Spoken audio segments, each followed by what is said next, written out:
So, one last component of chemical reactions that is very important to include, especially in organic chemistry, is the idea of percent yields. No reaction is perfect. There are often side reactions that may happen that will cause us to lose some of the potential product we could make. And of course, we know human error also happens, right? Say we are measuring out our tetraphosphorus dicoxide and we accidentally launch half of it out the window. We will have lost half of our yield then, right? Of course, that's a little bit silly, but many things happen, namely side reactions. And we'll also see when you take Gen Chem 2 that equilibrium is a real thing and will prevent you from ever going to like fully completion for many reactions. So it's important that we indicate our percent yield. And that is defined as having our actual yield, the amount we really made in reality, over the theoretical yield, which is the maximum we could make if everything went perfectly. And then, of course, since this is a percent, we'll multiply by 100%. So let's say that we made 52.4 grams of phosphoric acid in the last problem, where our theoretical yield was 69, right? For the last problem, our theoretical yield was 69 grams. Let's say in reality we made 52.4 grams of it. We can figure out the percent yield for that particular equation, for that problem.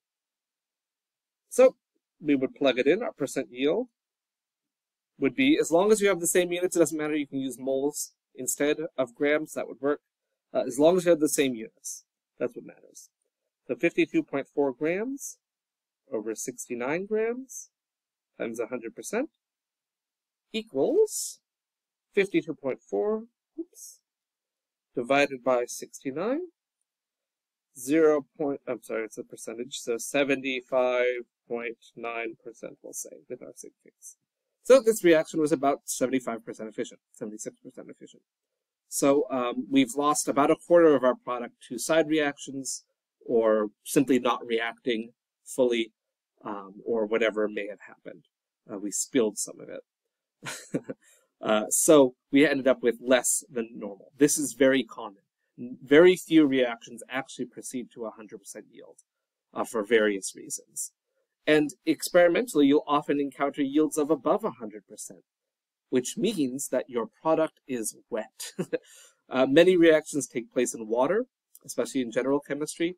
And as you're like filtering them and drying them and you weigh them later to figure out how much you actually made, if you have residual water left in your product, that will add artificial mass to your actual yield, which could boost it over 100%. So 100% yield is unlikely. Above 100 means your product still has some solvent in there, some water generally. And then if you have a percent yield that's less than 100, that's pretty standard. And of course, we want our reactions to be as efficient as possible, right? So let's take this and put it into context now. So let's say we're doing the same reaction and we know the percent yield is 75.9%. So if we want an actual yield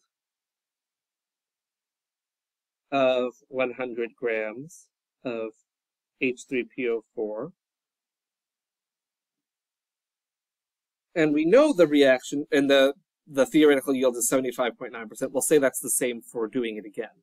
We are so good as scientists, we make no errors. The percent yield is only due to the fact that there are side reactions happening, and those side reactions are going to take place every time we do it. So if we want an actual yield of 100 grams, meaning someone is paying us to make them 100 grams, we can't just say that's our theoretical yield, right? We want that to be our actual amount we make out. Otherwise, we're not going to have enough, and the customer will get very mad and never pay us. So if we want an actual yield, we can figure out what our theoretical yield needs to be in order to attain that actual yield. And so we can say, okay, well, we know we have 75.9% is how efficient this reaction is. We have 100 grams is our actual yield, and we can calculate the theoretical yield. Doing so, let's do this. 100 divided by our percentage is 131.679 grams. So this should be our theoretical yield.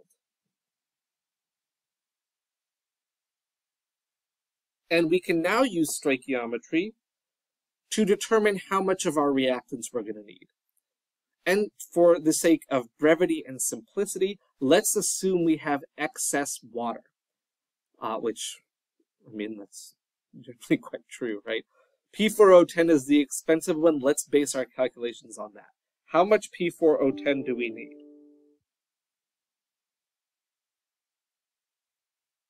Do we need to make 100 grams actually, if the yield is 75.9%. That's how this question might be phrased. How much of this reagent do we need if we have our actual yield and a percent yield? So we have our theoretical yield now. We can just plug that into our stoichiometry. We're just going to do this in reverse as before.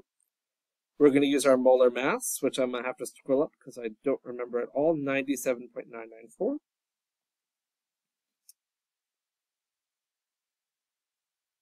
Grams of phosphoric acid.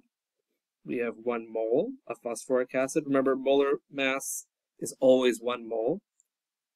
We have our reaction coefficients, 4 moles of phosphoric acid, 1 mole of P4O10, times our mass of P4O10, our molar mass of it, which is 283.88.